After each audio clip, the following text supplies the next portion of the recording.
While we're on the topic of text features, it's also important to pay attention to the images or the graphics that are published alongside articles, especially articles that maybe appear in like a color magazine or, of course, on the internet.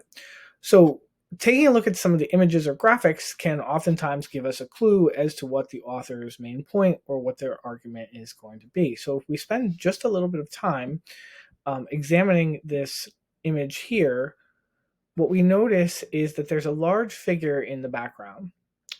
And the large figure is dressed in a suit and tie. The figure seems to be male. They are in color. They are white.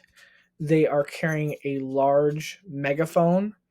All of this would suggest that this figure in the background here is given greater importance than the smaller figures that appear beneath it.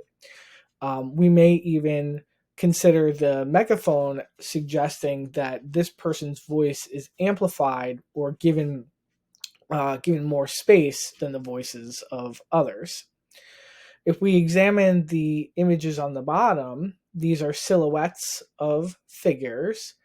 Some of them seem like they might be female, if you due to the longer hair.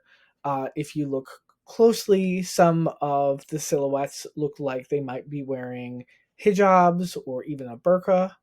Um, some of the hair texture looks like it might belong to an African American. Importantly, these individuals are not in color. They appear much smaller, and notice that their voice bubbles cannot be heard.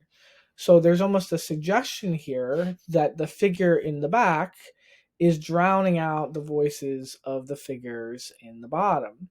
And if you begin to read The Myth of the Free Speech Crisis, one of the things that Nesreen Malik is going to suggest is that um, all of the much of the concern about free speech is really just giving a cover or creating an excuse for some people to be offensive, either racist or sexist or Islamophobic, and that this debate about free speech is really giving a sort of a free pass to this kind of rhetoric. That's part of the argument that she's going to make.